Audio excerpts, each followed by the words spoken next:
Darkcast Network. Out of the shadows comes the best of indie podcasts. Welcome to Wicked Week here at Darkcast Network. I'm Ray of Rogue Darkness Podcast, here for today's episode of Darkcast Network's Wicked Week. Spooky season continues. As you know, it's Darkcast Network's favorite season. Today is spooky true crime stories, but don't be scared. We will be right here with you to see you through. In the fall of 2001, approximately 40,000 students attended Penn State at the main campus in State College, Pennsylvania. On Halloween, thousands of them donned costumes and went to celebrate with friends at bars, clubs, and off-campus apartments. Hyun Jong Cindy Song was one of these students. The 21-year-old integrative arts major was set to graduate the following spring and usually didn't party during the week. But even though it was a Wednesday, it was also Halloween, so Cindy donned a bunny outfit and went clubbing with friends. By all accounts, she had a great night. But in the early hours of November 1st, 2001, something happened to Cindy Song, and she was never seen alive again. I'm Kona Gallagher, host of And Then They Were Gone, and today I'm going to tell you the story of Hyun Jong Cindy Song. October 31st, 2001 was the first semester of Cindy's senior year at Penn State. That night, Cindy dressed in a bunny costume and joined her friends Stacy Paik and Lisa Kim at a college club called Players Nightclub. Cindy and her friends stayed until around 2 a.m., at which point they went back to a friend's apartment and played video games. At 4 a.m., Stacy drove Cindy home. She dropped her off, but didn't stay to make sure Cindy made it inside. Remember, this is 2001, before the age of social media and constant connection. Cindy was a full-time student with 2 jobs, and she lived in an off-campus apartment. Not only that, but her parents were in South Korea, so presumably they didn't talk daily. So no one immediately thought anything was wrong when a few days passed without anybody hearing from her. But that Saturday, when Cindy didn't show up for a shift at a local Korean restaurant, people started to realize that something was wrong. That day, friends called police and reported Cindy missing. Unfortunately, as we often see in the case of missing adults, Ferguson Township Police didn't seem to initially take the report very seriously. Because it was the weekend when she was reported missing, the report went to patrol and didn't even land on a detective's desk until that Monday. When I first started researching this case and saw that Stacy didn't wait to see if Cindy made it safely inside, my immediate thought was, all right, well, somebody snatched her. But when her friends and police actually went through her apartment, they found evidence that Cindy did, in fact, make it inside. Cindy had been wearing false eyelashes as part of her costume, and when police searched her apartment on Monday, November 5th, they found those on her bathroom sink. They also found the backpack that she normally carried with her, and most alarmingly, they found her cell phone, which was powered off. Now, what they didn't find was Cindy's purse, her wallet, her keys, or the bunny costume, other than the eyelashes. They also saw no signs of a struggle or any other foul play. Now, based on this, it appears as though Cindy left her apartment willingly, but didn't necessarily plan to be gone for long. She took her keys in her purse, locking the door from the outside, but she left her phone behind. She also didn't bother to change out of her bunny costume. That led investigators to believe that she left shortly after being dropped off. Our relationships with cell phones were different in 2001, so it wasn't glued to your hand like it is now. If it's 4 a.m, it makes sense that Cindy would leave it behind because who's she going to be calling at that point? Cindy's mother came over from Korea to search for her daughter. Cindy had gone through a rough breakup about a month prior to her disappearance, and her family speculated that Cindy could have died by suicide or just decided to leave because of this. Her friends disagreed, though. They said that yes, Cindy had been upset about the breakup, but it was a month ago and she had been dealing with it. Cindy was even in therapy and had been taking medication because of this. And beyond that, her friends were sure she was not the type of person to just up and leave. Plus, a search of her apartment revealed that she had bought a new computer that was due to be delivered in a few days, and most importantly, she had a ticket for a Britney Spears concert the next week. And again, 2001, so this is a huge deal. At this point, police are thinking that the most likely scenario is that Cindy popped out to a 24-hour grocery store to grab something quickly, and somebody got a hold of her either on her way there or her way back. There was a giant grocery store right by her house, and Cindy was known to go there at all hours of the night to pick up snacks or what have you. But Cindy's credit cards weren't used there, and by the time detectives went to the store to get surveillance tape, there was nothing from that night. Given the lack of clues in Cindy's disappearance, the police had to look at a variety of different possibilities. Stranger abductions are exceedingly rare, so investigators started looking into the people in Cindy's life. They interviewed all of her friends, her family, her ex-boyfriend Patrick, but according to Detective Brian Sprinkle, quote, there wasn't any indication that he was involved in any way, end quote. There were reported sightings of Cindy as far away as Philadelphia, but none of them turned out to be her.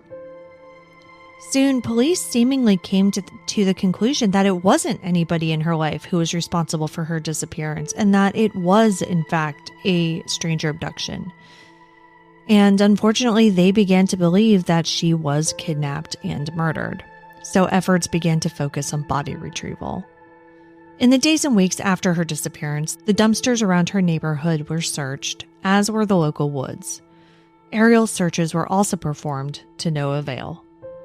Meanwhile, tensions are high back in State College. Cindy's family immediately took action upon arriving stateside, and one of the first things they did was clean out Cindy's apartment, which destroyed any potential physical evidence that may have been left behind.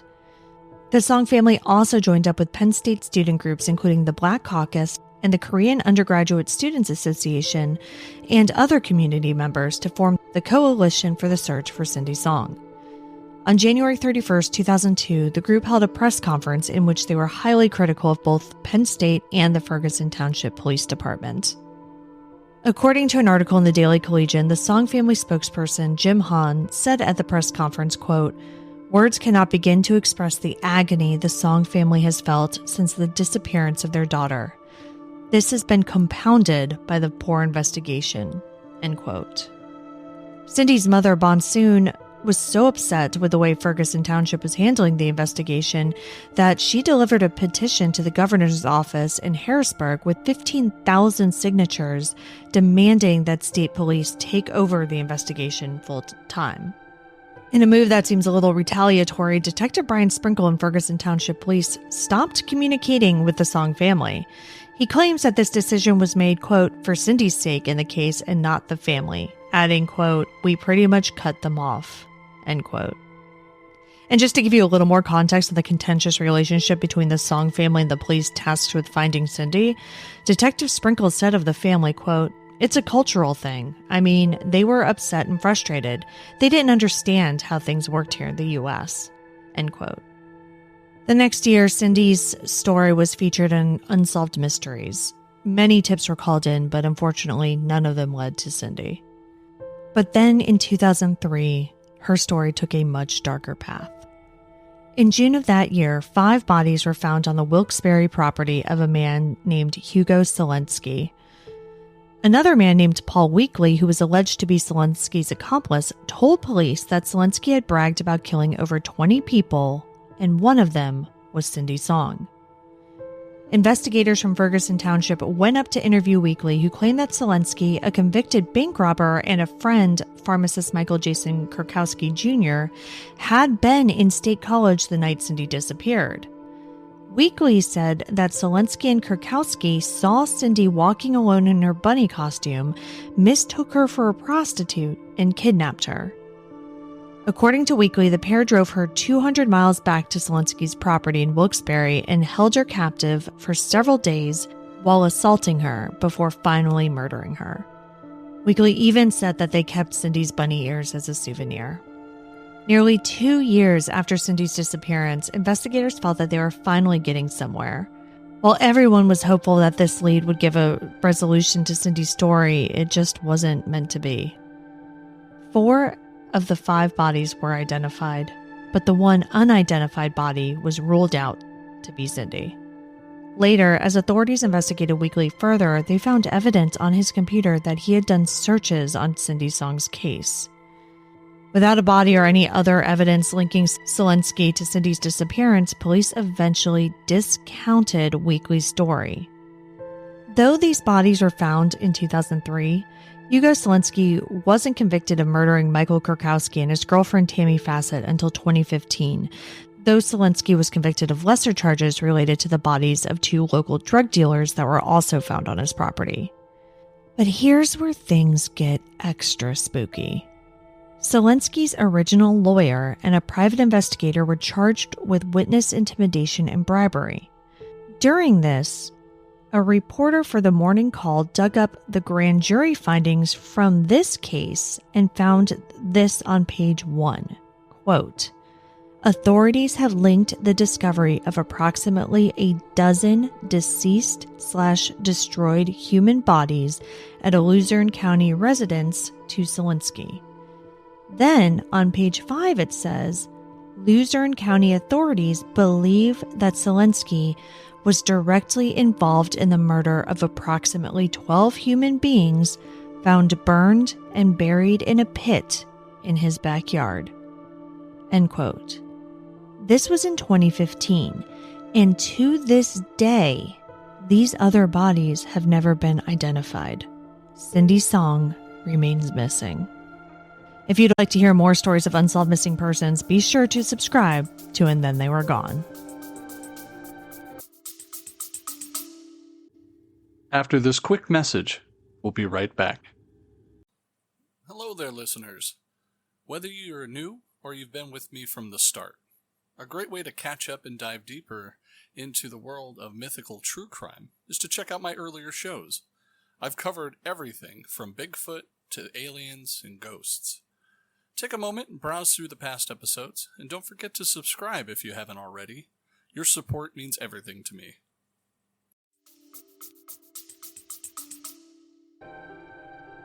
Good evening, listener.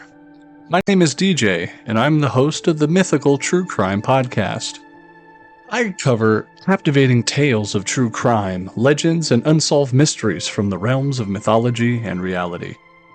Uncover the dark true tales of modern legends with our spoken narratives that blend history, crime, and the supernatural. Tonight's story involves a young man named Yoshiro Hattori, who was born in the Aichi Prefecture in Japan, the second of the 3 children, Yamachi Hattori, an engineer, and his wife Miko Hattori. He was 16 years old and went to the Baton Rouge, Louisiana school in August 1992 as part of an American Field Service student exchange program. He also had received a scholarship from the Merida Foundation for his trip. Yoshi, which he liked to go by, was hosted as a homestay student in Baton Rouge by Richard and Holly Haymaker, who was a professor and a physician, respectively, and their teenage son, Webb. 2 months into his stay in the United States, Yoshi and his homestay brother, Webb, received an invitation to a Halloween party that was to happen on October 17, 1992. It was organized for Japanese exchange students only. Yoshi went dressed in a white tuxedo in imitation of John Travolta's character in the film Saturday Night Fever. At around 8 p.m., Webb and Yoshi drove to the neighborhood in East Baton Rouge Parish, where the party was supposed to be held.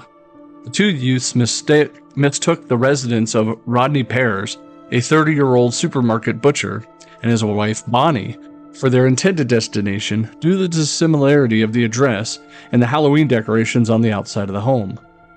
Yoshi and Webb walked up to the front door's house and rang the doorbell. No one came to the front door, but Bonnie had opened the side door letting into the carport and saw that Webb was standing a few yards away. Webb was wearing a neck brace due to an injury and bandages as part of his Halloween costume. He attempted to address Bonnie, but later she testified, saying that she panicked when Yoshi appeared from around the corner and moved briskly towards her. He slammed the door and told her husband Rodney to get his gun. Now outside, Webb inferred that he and Yoshi had come to the wrong house. They were preparing to return to their car when Rodney opened the carport door armed with a .44 Magnum revolver. Yoshi stepped back towards Rodney, saying, "We're here just for the party." Rodney pointed the gun at him and yelled, "Freeze!" Webb caught sight of the firearm and shouted warning to Yoshi. But Yoshi had limited English and was not wearing his contact lenses that evening, so it was possible that he didn't understand Rodney's command to freeze, and he did not see the weapon, or he might not even thought that it was just some Halloween prank. Yoshi was holding a camera, which Rodney mistook for a weapon. And when Yoshi continued moving towards Rodney, Rodney fired his gun at him at a distance of about 5 feet, hitting him in the chest and retreating back inside of his house. Webb ran into the home next door for help, returning with the neighbor to find Yoshi badly wounded and lying on his back. Rodney did not come out of the house until the police arrived about 40 minutes later after the shooting. Bonnie shouted to the neighbors to, quote, "Go away," when the neighbors called for help. The shot pierced the upper and lower lobes of Yoshi's left lung and exited through the area of the 7th rib. He died in the ambulance minutes later from blood loss. Now, initially, the Baton Rouge Police Department quickly questioned the release of Rodney and declined to charge him with any crime because, quote, in their view, Rodney had been within his rights to shoot the trespasser. Only after the Louisiana governor, Edwin Edwards, and the Japanese consul of New Orleans protested that Rodney be charged with manslaughter. Now, Rodney's defense said that his claim that Yoshi was extremely unusual manner of moving, as any reasonable person would find it, quote, scary. It emphasized that Rodney was just an average Joe, a man just like the jury members' neighbors, a man who liked sugar in his grits. At trial, Rodney testified that the moment just before the shooting, this is his quote, "It was a person coming from behind the car, moving real fast. At that point, I pointed the gun, hollered, 'Freeze!' The person kept coming towards me, moving very erratically. At that time, I hollered for him to stop.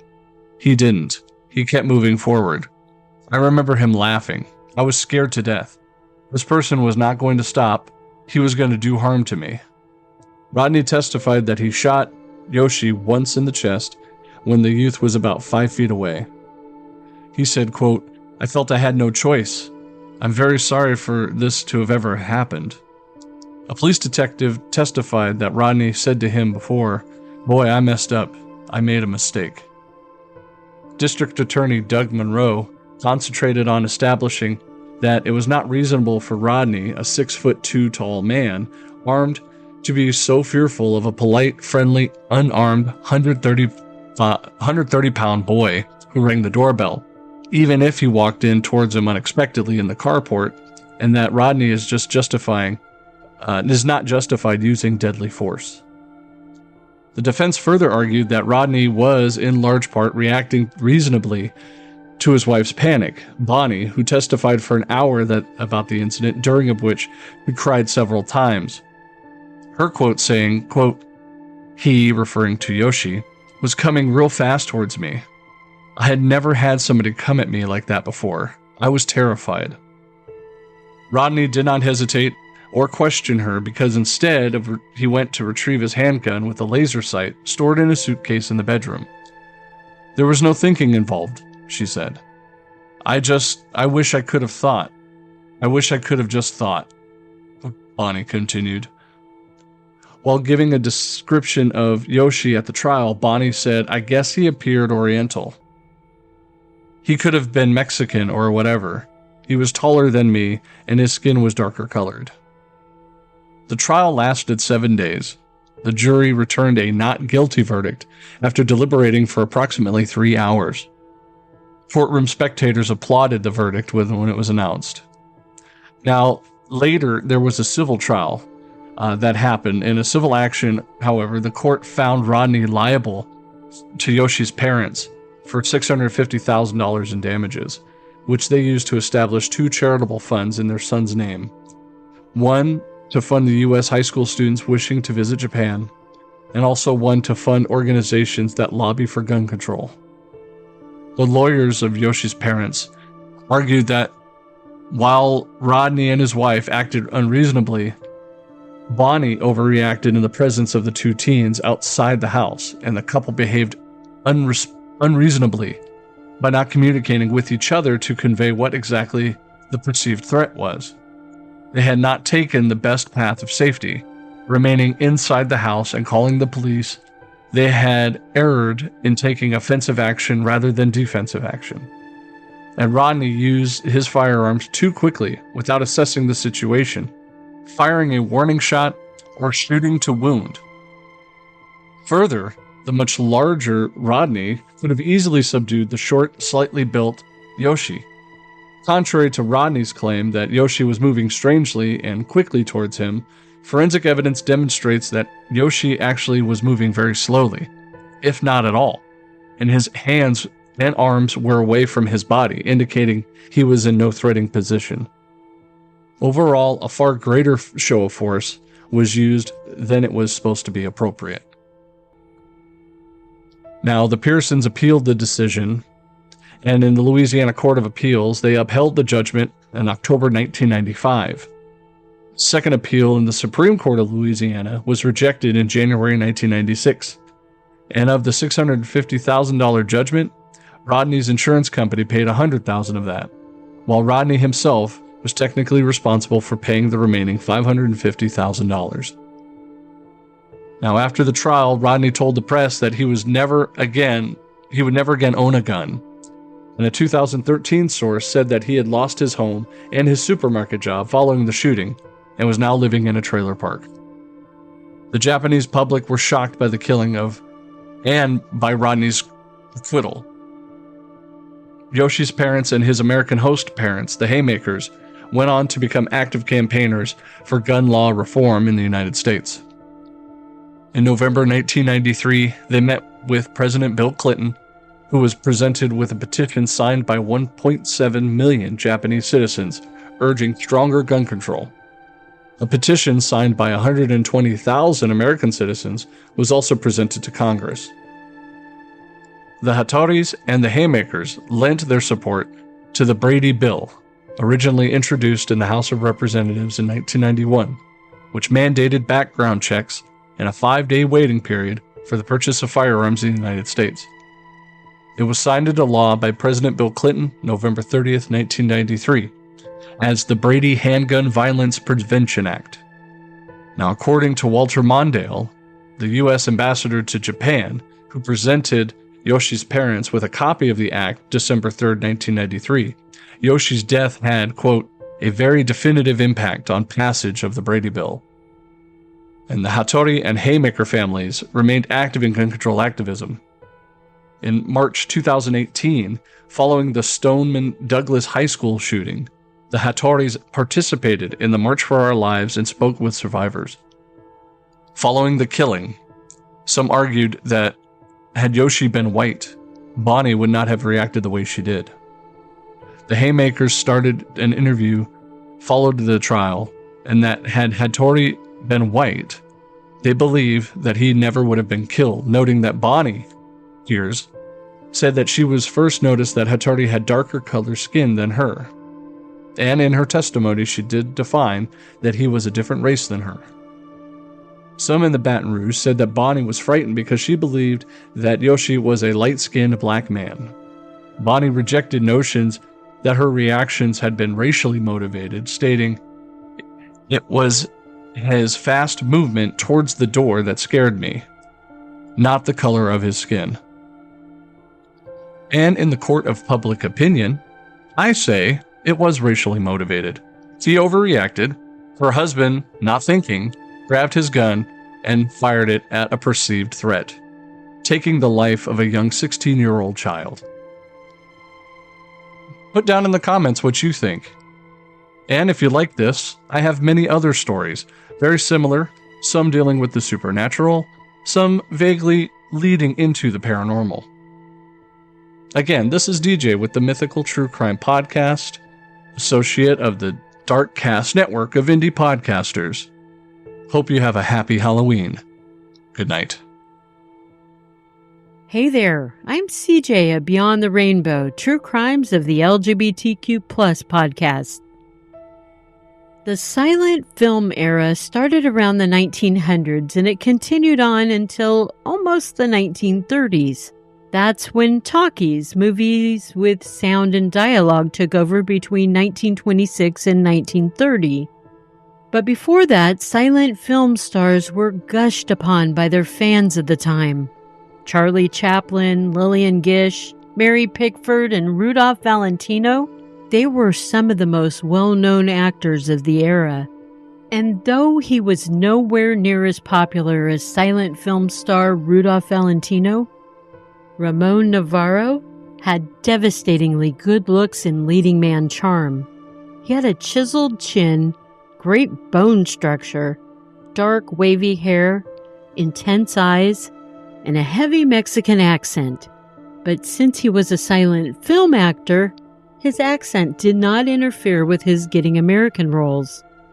Ramon was a devout Catholic and gay, which was a huge point of inner conflict for him. As well, being an actor and openly gay would be instant career death during that time. So he chose to stay closeted, which would play a part in his untimely death. Ramon was successful in his career and with keeping his sexual identity a secret. He hired male sex workers to fulfill his fantasies and his needs. Besides sex workers being a vice, he also leaned heavily on alcohol as a coping mechanism. Ramon was born in 1900, and by 1968, he was retired from acting and living out his retirement in his beautiful Laurel Canyon home in Los Angeles, California. But Ramon was now a frail old man, and the night before Halloween on October 30th, there was a knock on Ramon's door. Wearing a red and blue striped robe, Ramon opened the door and he greeted two guests, a 22-year-old burly man and a 17-year-old skinny teenage boy. Ramon had been expecting them.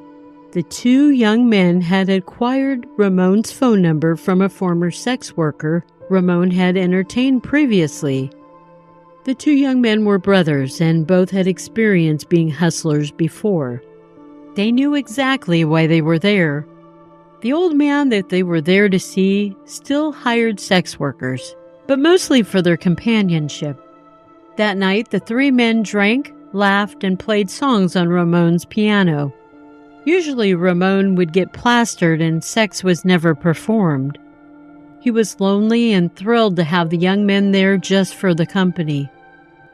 At one point during the night, Ramon showed the young men a picture of him in his youthful days, when he was muscular and handsome. He was wearing a toga from when he starred in the original version of the movie Ben-Hur. The youngest of the two brothers said, It doesn't look like you. In order to prove he could still be virile, Ramon invited the young men to his bedroom for sex. And after the deed was done, the Burley brothers demanded $5,000, rumored to be in the house. And in 1968, that was big money. Hell, that's big money to me even today. I can just imagine what it would have been worth back then. Then the little brother joined in demanding money from Ramon. Ramon told him he didn't keep such a significant amount of money on the premises. But the brothers didn't believe him. Ramon's denials were met with a beating. The brothers then picked up bloodied and exhausted Ramon up off the ground, and they hit him again, causing him to fall back onto the floor. Afraid he would fall unconscious, the brothers dragged Ramon into the bathroom to splash cold water on his face and to slap him awake. Ramon stumbled out of the bathroom and fell to his knees. He started to pray. One of the brothers found a cane and a glove in Ramon's closet. He put the glove on and he began dancing around the room, twirling the cane over to where Ramon was. He took the cane and he smashed it into Ramon's genitals. Then the two young men took turns striking Ramon's private area with the cane. They tied him up with an electrical cord and continued the beating. Finally, they tossed a battered Ramon onto his bed, and this is where Ramon would die from choking on his own blood. The younger brother scratched Ramon's face up, and then they both rummaged through Ramon's house, dumping things on the floor, including pictures of Ramon's youthful days. Their intention was to make their crimes look like a scorned woman had perpetrated it. One last touch by the brothers was to write this on Ramon's bathroom mirror: "Us girls are better than faggots." The brothers were arrested for Ramon's murder. At their trial, Ramon's whole life was on display for everyone to hear, and the brothers' defense team declared Ramon was just an old fag who deserved to die. That same sentiment was echoed by the young men's mother, who also took the stand. In the end, the brothers were sentenced to life in prison, but they were let out after only a few years. Halloween of 1968 saw no justice for the once very loved silent film actor Ramon Novarro. Rest in power, Ramon. Happy Halloween, everyone. And I'm CJ from Beyond the Rainbow: True Crimes of the LGBTQ+. Remember, it's not a crime to be gay, unless you're a murderer. Hello, this is Kelsey from Castles and Cryptids. We cover paranormal and true crime cases, and today I will be sharing the case of the Texarkana Moonlight Murders. This is a series of unsolved murders and violent attacks that were committed in the area of Texarkana, which is on the border of Texas and Arkansas, in the spring of 1946 by a serial killer known as the Phantom Killer or the Phantom Slayer. This killer attacked 8 people within the span of 10 weeks, 5 of whom later died, and the case remains unsolved today. Texarkana was a relatively violent place, with robberies and killings being fairly common, and when the crimes were first reported, people paid very little attention to them. The murders began on February 22, 1946, when around 11:55 p.m., Jimmy Hollis, age 25, and his girlfriend Mary Jean Larry, age 19, were parked on a secluded road known as Lover's Lane after going to see a movie. The area was about 50 feet off from an unpaved road and about 100 yards from the last row of city homes. A man wearing a white cloth mask resembling a pillowcase with eye holes cut out appeared at Hollis's driver's side door and shone a flashlight into the window of the car. He then pointed a pistol at the couple. Hollis responded that he had the wrong person, believing that this could only be a prank. The hooded man responded, quote, "I don't want to kill you, fellow, so do as I say." The couple were then ordered out of their car using the driver's side door. Hollis was ordered to, quote, "take off his goddamn britches." And then he was struck twice in the head with the pistol and fell to the ground. Girlfriend Larry thought Hollis had been shot because the impact was so loud, but it was actually Hollis's skull fracturing. Larry thought that they were being robbed, and so she showed the man Hollis's empty wallet. She was then also hit, and she too fell to the ground. She was ordered to stand and then to run in a specific direction. While running, she saw an older car abandoned, but it was empty, and the hooded man soon caught up with her. He asked her why she was running, and she responded that he had told her to, and he called her a liar. He knocked her down and sexually assaulted her with the barrel of his gun. After the assault, Larry ran away to a nearby house after failing to flag down a passing vehicle. Once at the house, she was able to wake up the residents, who called the police for her. During this time, Hollis had regained consciousness and had flagged down a car. The driver had left Hollis at the scene and drove to a nearby funeral home to call the police. Police arrived and the hooded man was nowhere to be seen. Hollis's pants were found 100 yards away from his parked car. Larry stayed at the hospital overnight, and Hollis stayed for 12 days due to his skull fractures. They gave conflicting statements to police. Larry said that the man that attacked them was a light-skinned black man with a white bag over his head, and Hollis said that he was a dark-skinned white man and about 30 years old, but was not sure due to the flashlight that had been shined in his eyes. Both said that he was around 6 feet tall, and police believed the couple knew their attacker and were actually covering for them.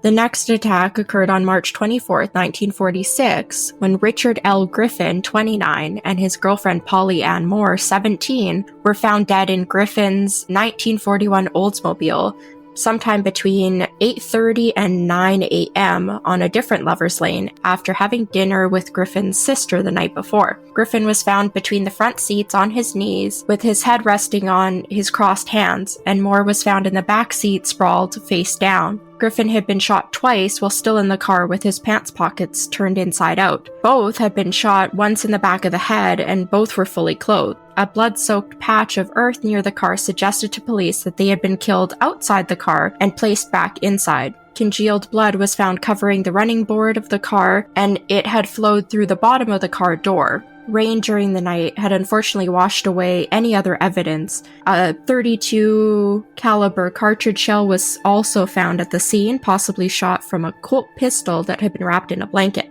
No sexual assault is believed to have taken place. Police continued their search, and the FBI soon became involved. Police even posted a $500 reward for a conviction, which instead led to over 100 false leads.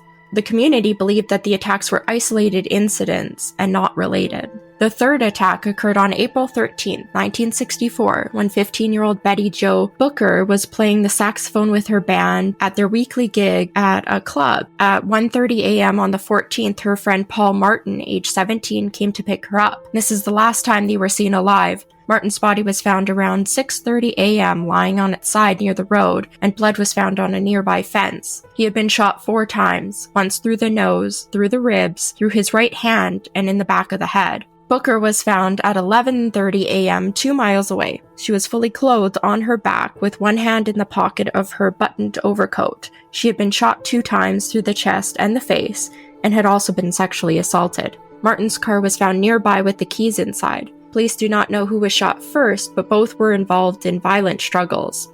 Booker's saxophone was found 6 months later in its leather case in bushes near where her body had been found. The community really started to panic now that 4 people were dead and 2 others had been attacked in just 2 months. When Ben went to work, women and children moved into the downtown hotel called Hotel Grimm. People also started setting up booby traps in their houses for protection. At the time, the reward was increased to over $1,700, and rumors were starting to spread about possible suspects. Police confirmed these rumors were false and that no one had ever been arrested. The name The Phantom came from the headline, "Phantom Killer Eludes Police." May 3rd, 1946, Virgil Starks, a 37-year-old farmer and welder, was attacked around 8:50 p.m. at his house 10 miles outside of Texarkana. Virgil was in his sitting room listening to the radio with a heating pad on his back. While his wife Katie, 36, was in their bedroom, she heard a sound from the backyard and yelled for Virgil to turn down the radio. Virgil was suddenly then shot twice in the back of the head through the closed double window. Katie didn't hear the shots, but she heard the clasp breaking. She went into the room and saw Virgil stand up and then slump back into the chair. She saw the gunshot wound in his head and ran to call the police. While trying to get to the phone, she was shot twice in the face from that same window that Virgil had been shot from. One bullet entered her right cheek and exited behind her left ear. The other entered below her lip, broke her jaw, and splintered multiple teeth before lodging under her tongue. She dropped to her knees, then was able to get to her feet and ran to get the pistol from their living room. But she couldn't see because the blood was pouring into her eyes. She heard the killer tearing open the rusted screen wire on the back porch. She thought she was going to be killed, so she stumbled towards the bedroom near the front of the house to leave a note. Meanwhile, the killer ran to the back of the house and made his way up the steps and into the side screen porch through the back screen door. She heard the killer coming through the kitchen window, so she turned around and ran through the dining room, through the bedroom, down a hallway, through another bedroom, and then finally into the living room and out the front door, leaving behind what was described as a virtual river of blood and teeth throughout the house and across the street. Barefoot and still in her blood-soaked nightgown, she ran across the street to her sister and brother-in-law's house. Because no one was home, she ran an additional 50 yards more to another neighbor's house named Prater. Prater answered her call for help. She gasped, "Virgil's dead," then collapsed. Prater fired a shot into the air to summon another neighbor, who got his car, and the pair were able to drive Katie to the hospital. During the drive, she slipped in and out of consciousness, but she was not going into shock, and later was even able to be questioned in the operating room by the police. Due to the rising fear in the community, 20 to 30 police officers suddenly swarmed the farmhouse to gather evidence and question witnesses. When police arrived at the scene, reports say that the chair Virgil had been in was on fire because of the electric heating pad that had been on. The reports differ on whether his body was still in the chair or if it had slumped to the floor and had avoided getting burned. Investigators declared that after the killer shot Virgil, he waited patiently outside the window to shoot the wife, Katie. Some clues were found at the scene, including the bullet used, a .22 this time instead of a .32, as well as a semi-automatic gun being used. A flashlight found underneath the window, and bloody footprints were found around the house. Believed to be the Phantom again, police set up roadblocks and picked up several men in the area and brought them in for questioning. Bloodhounds were used to track the blood from the scene down to the highway, but the trail was lost. A flashlight that was found at the scene was sent to Washington, D.C. to the FBI. An unofficial theory for the motive among officers was that of a sex maniac, as large amounts of money in the home were not taken, nor was Katie's purse, which was laying on the bed. The title on the front page of the Texarkana Gazette on Sunday, May 5, 1946 read, "Sex Maniac Hunted in Murders." On the night of Virgil's death, the reward fund was up to $7,025, and police urged the public to stop spreading misinformation about the crimes as it may hinder their investigations. Reports from the FBI came back, and the flashlight that was found at the scene contained no fingerprints. Instead, they put a picture of the flashlight and a headline reading, "Have you seen this 2-cell flashlight?" in the newspaper, hoping to get information. Police then asked the public to report anyone who was out of place or had unknown whereabouts on the nights of any of the murders involved, and all rewards were combined to a total sum of $10,000. By 1948, police no longer believed the murder of Virgil and attempted murder of Katie to be connected to the other murders, due to the older age of the couple, and the couple being killed at their house instead of at a car on Lover's Lane, as well as the different gun used. In 1946, rumors spread that the killer had been caught and was actually in prison, but police and newspapers report that this was false. Because no other people could provide a description of the killer, it is difficult to confirm what they ever looked like, or if they ever were wearing a mask during these other attacks. Police knew that they always attacked on the weekend, usually 3 weeks apart, and always at night. The Texarkana public became more and more concerned, and some teenagers even took matters into their own hands trying to bait the Phantom so that they could kill them. At night, the town became a ghost town, with drops in sales forcing stores nearby to close early, and imagined reports of prowlers kept all the police in town busy. Police and volunteers even sat in cars parked on lovers' lanes as decoys trying to bait the Phantom. Throughout the investigation, almost 400 people have been on the suspect list or have been questioned, with many suspects being eliminated. Since 1946, the town of Texarkana has come to terms with their legacy. In 1976, the film The Town That Dreaded Sundown, which was loosely based on the true events of the case, was released, despite the movie's claim that, quote, only the names have been changed. Because the movie claimed that the story you're about to see is true, where it happened and how it happened, the fabricated parts of the stories created much of the myth and folklore around the murders for the next several decades. The 1976 film also spawned a 2014 remake. In the town of Texarkana, every October near Halloween, the 1976 movie is played at an outdoor Movies at the Park event that's sponsored by the Department of Parks and Recreation. The tradition started in 2003, and approximately 600 people attend it each year. If you would like to hear the full list of suspects and all the evidence involved in this case, you can head over to the Castles and Cryptids episode 31, where I cover the case in depth. Until then, I hope you enjoyed. Thanks for listening, and keep it cryptic. Next up, we have a true crime story from Tiffany of Crime Over Cocktails. I just wanted to put a warning out there in the beginning that just in case, if anyone had any triggers or anything like that, that this may not be the episode for you. So I just wanted to give you fair warning. Amanda Taylor grew up in Florida with her mother, and she didn't exactly have an easy life. She actually never met her father, and her mom was an alcoholic so bad at the age 11 that her uncle Matthew decided to take her home with him, and he lived in Christiansburg, Virginia. When she moved to Virginia, she was able to have a normal life. She had friends, she went to school, she was getting good grades. She met her best friend, Mariah Roebuck, while at school, and they were inseparable from that point on. If you saw one, you saw the other. Mariah introduced her to another friend of hers, Rex Taylor. He was 2 years older than Amanda, but there was an instant attraction. They also had many things in common, like they shared the same birthday. They were both obsessed with horror films, nasty, gruesome pictures. They were just obsessed with murder and killings and serial killers. So the three of them would just kind of sit around and watch horror movies all day. They loved the gore, the effects. They even had joined a community online that was everything horror. They were also talking with serial killers and was part of a serial killer fan club.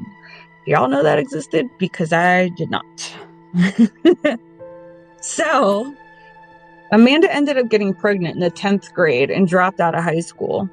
By March of 2014, they were already married for 9 years and had 2 children, 6-year-old Damien and 17-month-old Dayla. Amanda's a loving mother. She likes to spend time with her kids. She liked to take them places, post pictures on social media. She just loved being a mother, and she loved being with her family. But about 8 years into the marriage, Rex was starting to get very depressed. He used to battle with depression in years before, but it seemed as if it was coming back. And he just seemed to always look like he was in pain. You could see the pain on his face. He wanted to be there for the family, but he just doesn't know how to shake it off. So he decides he's going to go and turn to his dad, try to get some good fatherly advice, see if his dad knows what he can do to try to shake off all this depression, how to get back to his normal self. So he goes and sees his father, Charlie Taylor. Now, Charlie tried to be the best dad he could be, but unfortunately, he had demons of his own that he was fighting. He was taking pain meds for an injured back for something that happened at work, but it was obvious that it became to the point where he was now abusing them. He was taking more than he should. He's zonked out. So when Rex shows up looking for help, his father helps him really the only way that he even knows how to help. So he gives him a pain pill and said, now just relax. Rex at first did not want to take this. He's like, no, I'm not doing pills, this and that. But, he was just so desperate. His father promised it would make him feel better. So he trusted him and he took it. Before long, Rex is now also addicted to the pain medication and is also drinking heavily on top of that. Amanda is not happy because now he's either drunk or high all the time and constantly begging him to just stop. Would you please stop? Go get help. I need you. The kids need you. Stuff like that, clearly one person can't do it all. He promised to get sober, but it was a promise he couldn't keep. So Amanda decides, you know what? I'm done. She takes the kids and she goes to her mother's house. He's a mess, begging her not to leave and that he will change. But she's heard it before. And she said, you know what? This time, no, you're not going to tell me. You're going to show me. You're going to have to show me that you can get sober and get clean. In August of 2014, Amanda was giving her son, Damien, a birthday party. It was his 7th birthday. Amanda even decided she invited Rex to come so he could see his kids for a few hours. But after time's going on, she's realizing he's not there. They try to call him. He's not answering the phone. It's very odd. Even his mother kept calling him to see where he was, but he's not answering. And she just felt something's wrong. I got to go check it out. So she actually leaves the party and then heads over. She goes to the side door. She found him in the garage on his knees with a rope around his neck. He had hanged himself on his son's 7th birthday. Amanda is devastated. Rex was her life. She couldn't stop crying for days. She got so depressed. People were starting to get really worried about her to the point where she wasn't even taking care of her kids anymore. She couldn't get out of the bed. Her parents had to start taking care of the kids because she was just going deeper and deeper. So Mariah comes over one day and to see how she's doing. And Amanda was looking online at some videos. So she called her over to look at them. And Mariah was, I guess you could say, shocked. It was videos of people hanging themselves. She asked, like, why are you watching this? Why are you doing this to yourself? And she just told her, like, hey, relax. And then she would ask, which one do you think is the most relatable to Rex? Mariah's scared. She's like, okay, this has taken a creepy turn. Her obsession just grows and grows and grows. Amanda starts going into chat rooms, looking for another twisted soul, and ends up meeting Sean Ball, who claims to be ex-military in the Navy and has pictures all over his social media of graphic photos from war or ones that he just kind of thought were cool. So she sent him a message asking him, like, did you actually kill anybody? And she wanted to hear all the gory details. So she decides to bring her over to Mariah's house for a horror film marathon. It was obvious that Sean was smitten with Amanda, and he was trying to impress her. Some of the friends that were there also remember him telling her things like, I can rip a man's head off with my bare hands. And that she just looked at him like, oh my God. Your dream, man. So coming up on March 27, 2015, it was Rex and Amanda's birthday. And this is the first one since his death. She told Mariah, I don't know if I can handle it. I'm not sure I can make it. And she's telling her, you can and you will. You're going to be fine. We're here. They go to his grave. And she just drops to her knees. She's crying. She's cleaning off the leaves on his grave. Just saying, like, I love you. And then she just snaps. She puts a knife that she had in her purse and puts it up to her throat, screaming, I want to be with Rex. Why won't you let me be with him? Her friends are able to get the knife away from her, but they are all freaking terrified. They didn't understand how it went from like 0 to 100 real quick. I mean, I'm sure they knew she was going to be some kind of emotional, especially because she was drinking on the way there. But, they didn't expect her to do anything like that. And especially because when they went to try to get the knife from her, she started almost lash out back at them. So her uncle gets involved again and puts her in a 5-day program in Redford, Virginia under suicide watch. They will only release her to a responsible adult. Well, after her 48 hours, she's ready to leave. And she tries to call Mariah. Mariah's like, nope. She calls her mom, begs her mom. Nope.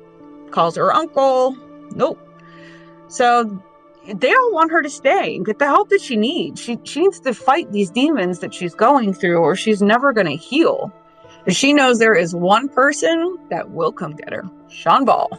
As soon as she takes off with Sean, she gets on her social media account and says, when this monster entered my brain, I will never know, but it's here to stay. They go to a hotel to try to figure out what's the next step. Amanda says, I want Charlie dead. He's the one who gave him the pills. If it wasn't for him, Rex would still be alive. Without any hesitation, Sean gets up and he said, I got this. Got the keys to his Jeep and took off. When he came back, he had a gun and more than the necessary amount of ammo. To her, like, this is her knight in shining armor. She got all excited. Let's go get him. So on April 5th, 2015, Amanda and Sean head over to Charlie's house. Charlie, of course, lets him in, and he's a bit of a mess. He's crying and tells them that he's been thinking about, hanging himself too, and that he doesn't want to be without him. I wanted to be a good daddy. Amanda slowly takes the knife, and as soon as it turned 3:27 p.m., she attacked him with the knife, stabbing him more than 30 times, and stole money out of his wallet, which only ended up being a few $100s. But turns out they were not alone in the house. Charles takes care of his disabled father. He is bedridden in the bedroom in the back of the house. When the cops arrive, they speak to the father, and he tells them that he recognized one of the people and that it was Amanda with an unknown male. When they try to trace Amanda's phone, they notice that she had removed the SIM card. That way that they can't track her location and she's untraceable. So then they head over to her socials to see what they can find out about her. And at first glance, it looks like she's a loving mom. There's a picture of her with the kids. And just as they're sitting there looking, a picture pops up with her and the biggest smile on her face while holding up a knife with blood running down it and Charles' dead body behind her in the picture. Captions read, "I truly love my kids, but this is for Rex." They end up in Gatlinburg, Tennessee at another hotel. Amanda wants to know how many rounds of ammo they have. And Sean's like, yeah, enough. And she's like, all right, I want to kill every man over the age of 60. She's out for blood now, and she did not have a care in the world. While they're there, police now know who she is, and they start to look at Sean's socials, and they are horrified by what they find. They find pictures of people getting raped, murder, decapitations. They even thought that this may end up worse than expected. They're not going to stop. They're going to become serial killers. Sean's starting to have second thoughts. You know, he was just doing this to win her over and impress her, but now she's trying to go all out. And even though he said he was down for all the bloodshed, I think he was really ready to call it quits after Charles. He kept telling her that they just need to lay low, but Amanda's mind was made up. She wasn't having it. I think Amanda could also feel that he was starting to back out. So she decides, let's go for a drive. And as they're driving, she's like, you know what? You're going to prove it to me. You're going to prove to me that you are in this with me, that we're in this together. So she eyes a jogger and says, I'm going to go get her and bring her back to the car. When I get here, you fucking shoot her in the face and we drive off. So she actually gets out of the car, runs after the jogger. Jogger starts heading back to the car. Sean backs out. So he won't even roll down the window. So the lady's like looking at him, and you have Amanda who's like probably glaring at him at this point. And the lady just like, okay, and walks away. Kind of random, but thank God Sean, he backed out. But that had to be such an odd encounter. So now Amanda is pissed. She drives a little bit further and then pulls over. She walks around the Jeep, pulls Sean out onto the ground and said, I used you for your car and guns, and I hope you die. And then she shoots him twice, gets in his Jeep, and fucking leaves him there. She is now alone and on the run. But while trying to get back home, she realized that she's lost. She has no clue where she's going. So instead of asking a stranger or going to a store, something, you're gonna love this, she calls the police. And she warns them that the answering officer better not even think about coming to look for her. You know, don't you dare come looking for me. So the officer decides to talk to her as if he's actually concerned for her. You know, what, honey, let me bring you back home. Are you okay? What can I do for you? And it works. She told him, I'm lost and I need your help getting back to Virginia. So he works with her to try to figure out where she is, and then realizes she had made it all the way to North Carolina. So he's able to track down where she's at in North Carolina, and he sends officers to her location, and they take her into custody. They were able to retrace her steps and then found Sean's body, and he's actually still alive. He was shot in the jaw, which came out through the neck and into his shoulder. Back at the police station, after Amanda is in the interrogation room, I might want to redo that. Back at the police station, Amanda's in the interrogation room, and she makes a chilling statement. She tells them that, yeah, I killed him at 3:27 on purpose, since it was their birthday and it was symbolic to her. She said ever since she's been watching all those horror films and looking at the pictures, she said that you could tell that people who took lives held power. And she wanted to have that power over Charlie's life. She recalled stabbing him and told them that she thinks she got him in the face and that Sean is the one who had the crowbar. Sean went to the hospital, was treated for his injuries, and then, of course, off to jail he went.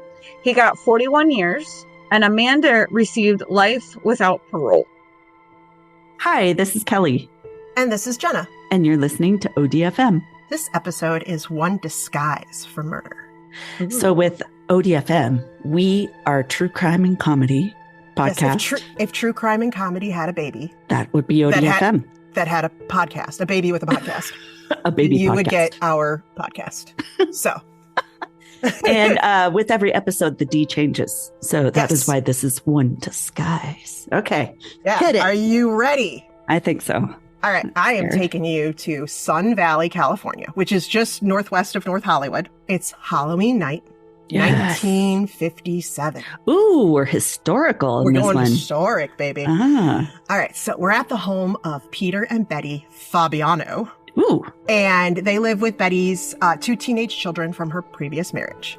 Okay. It's late. It's after 10 p.m. The family has gone to bed. Trick-or-treaters have stopped coming around, right? Oh, God. It's after trick-or-treating hours, right? When there's teenagers, there's always Still bad going. devilry, though. There's Jason The comes fun around. never stops, right? No. So the family is headed to bed. The doorbell rings at 11 p.m. And 35-year-old Peter gets up out of bed and he's like, it's a little late for this, right? He grabs the candy bowl and answers the door to find a rather tall trick-or-treater. You know, like you said, the teens are the ones that come out later, right? Yeah, They're yeah. like, what? There's- What's the big deal? Yeah, it's just 11. So it's a taller trick-or-treater with it was described as like a grotesque face, like they did like grotesque Okay. makeup, right? Yeah, really good. And had what was called a domino mask, which I had to look up because I didn't know. That's Huh. just like the little half mask that like Robin from like Batman and Robin wears, no. you know, or like Zorro. I was like, The that's domino? that was the first I heard of that one. I had to Google that. Yeah. So domino mask and wearing what they referred to in that time as men's clothing: blue jeans, a khaki jacket, and red gloves. I was Blue like, jeans, a khaki. Okay. I think I have that outfit. But no I'm shirt. pretty sure. No, So, well, maybe I it was feel just zipped up. I don't know. It No, I was- feel like it's coming into the 70s. He's like, Right. yes, I'm ahead of my Gold time. chain holding, yeah, hanging down. Right. He answers the door and he kind of grumpily is like, "It's a little late for this, isn't this?" And a deep voice replies, "No," and then No. a loud bang. Oh, God damn it. Turns out the paper bag that they were holding for collecting treats was really concealing a gun. He wanted all the treats. All the treats. Yeah. Wow. Right. That's rude. So Betty runs to the door to find Peter in a heap on the floor, bleeding out from a gunshot wound to his chest. Damn. Shooter has already fled. Betty's 15-year-old daughter, Judy Solomon, calls the police. Okay. Peter is rushed to Sun Valley Hospital and is pronounced dead. The press gets a hold of the story and they dub it the trick-or-treat murder. Of course. Dun, I dun, mean, dun. yeah, Right? it's very obvious. Right. This is 1957. So a local newspaper wrote this dramatic caption: "A murder as fantastic as the spirits of Halloween." That makes it sound great. Like, Yeah, right. that's awesome. What? No. But Yeah, that All guy right. just didn't want the treats. He wanted something else. yeah, right. There was one witness-ish, a teenager, and all they saw was a car speeding out of the neighborhood. Oh, So it that's wasn't something. really much to go on. Okay, so at least we know that. Yeah, there was no shell casing. Wonder if it fell in the bag, Oh, right? that would be smart. Because Yeah. it doesn't sound like Put the there was bag enough time there. to pick it up or find it or anything. Right. But And that would be a genius way to do that so that it said nothing was taken from the house, although they did not specify candy. oh, The bowl well, could have still been taken. he might nobody have said. still taken the bowl and ran off. Right. I mean, Um, I get it. You know, this is why you can't just pass out the crappy candy or toothpaste. People get True. pissed. People get you know. toothpaste? I've seen that. Floss. Right. That's so mean. I thought Right? pencils and pennies were mean, but toothpaste. Yeah, toothpaste, right? Rude. Betty and her kids were left alone. Oh. So, and nothing was taken. So police were like, all right, this looks more like a mob hit, a Right. gang thing. So Betty and Peter met in the 1940s. Betty was already divorced and a single mother at the time. Peter was a successful hairstylist because with a last name like Fabiano, I mean, yes. You could what have else your you own gonna do? hair product line. They got married while living in New York. And for the first few years, that's where they lived. And then they'd only moved to California about a year before the shooting happened, right? Okay. Peter owned and operated his own salon in Hollywood, and he did very well. He was very popular. Ooh, and so you get all the stars. Yeah. So, but there was nothing to show that he had any gang ties or mob ties. So it was like, He well, that's just a dead messed end. someone's hair up really badly. Really, really Oh. bad, right? Someone fuck who was that hair. connected, right?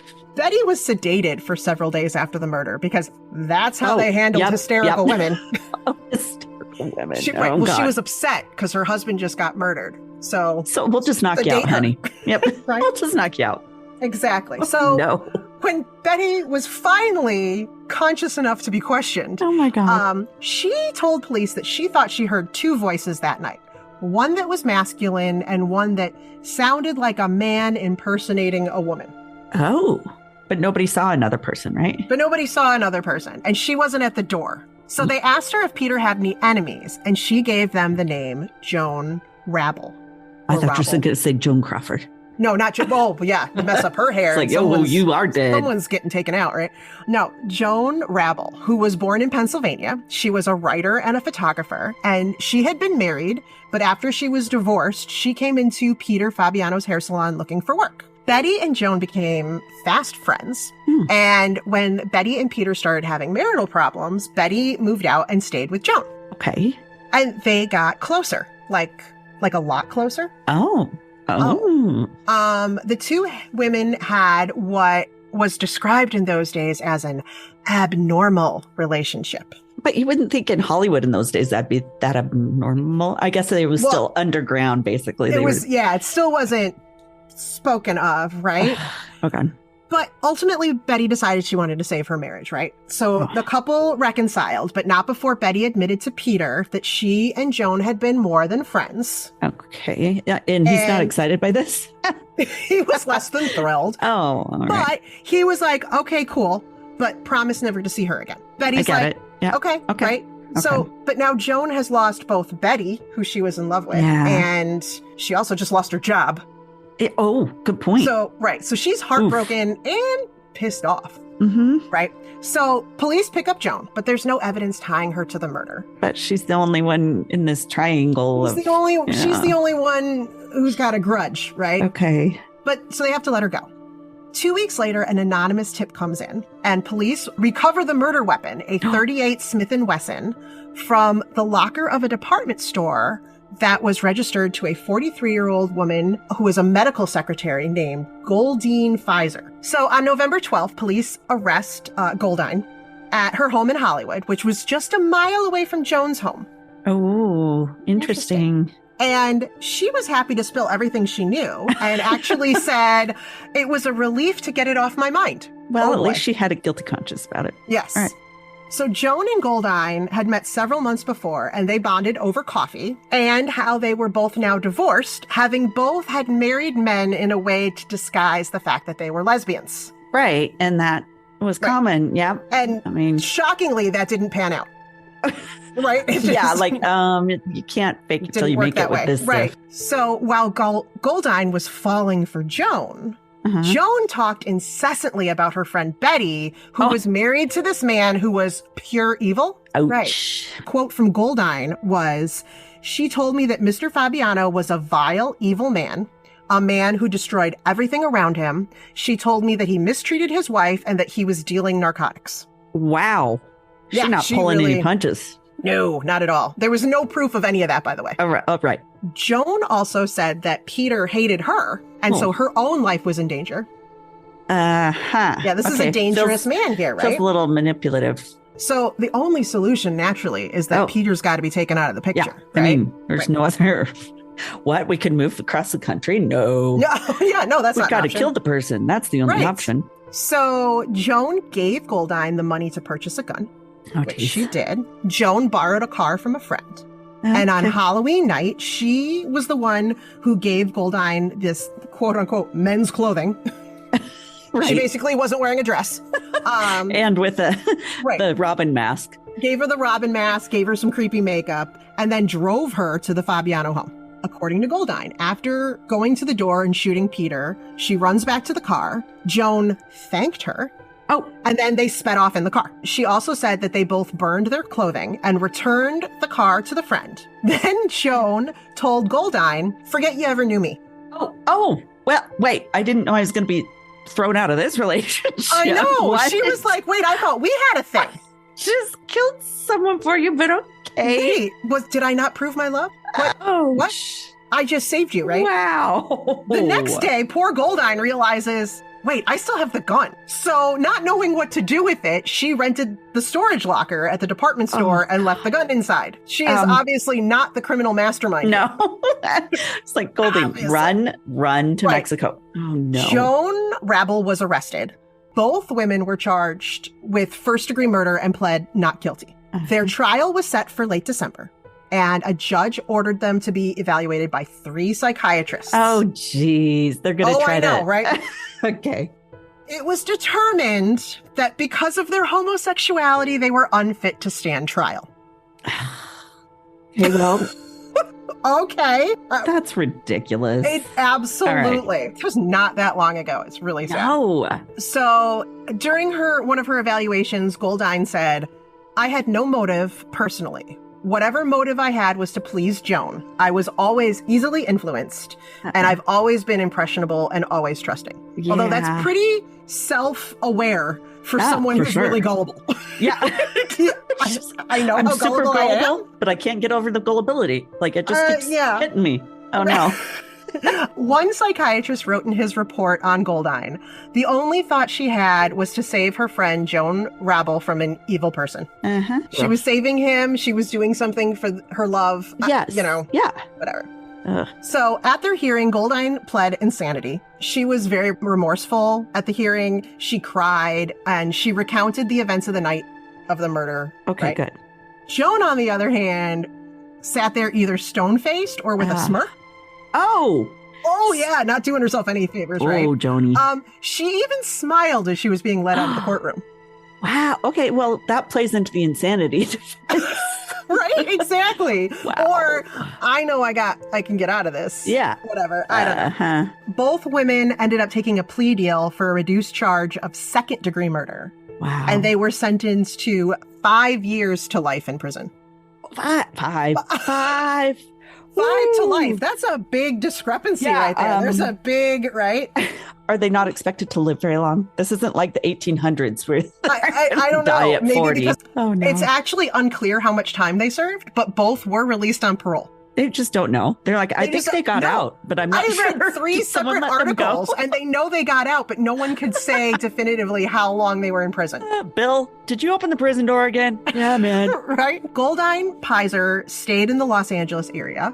In 1971, she became an officer of the Miracle Mile chapter of the Professional Women's Club. Hey. She turned things around. Yeah. She died in 1998 at the age of 83.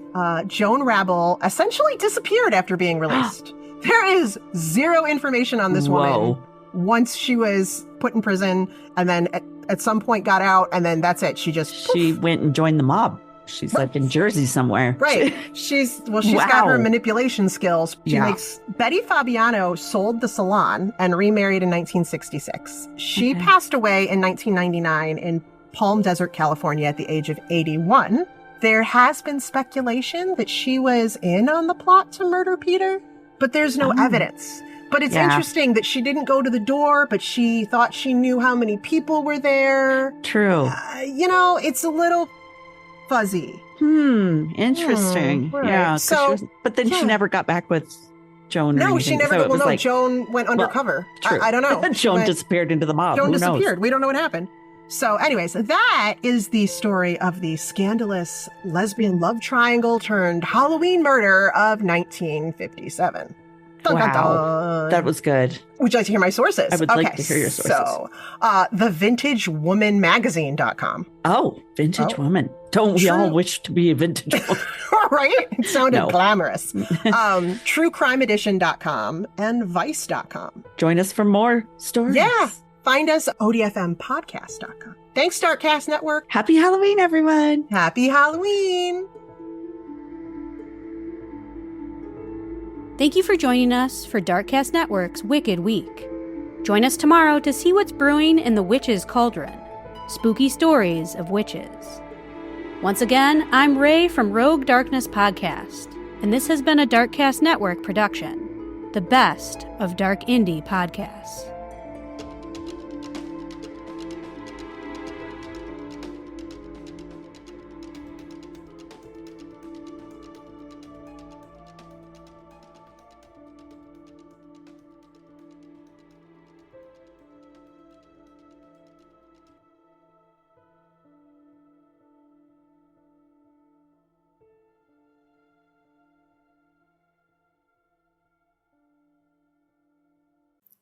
And that concludes another captivating episode, delving into the world of mythical true crime. I appreciate you joining me tonight as we listen to the facts from these true crime tales.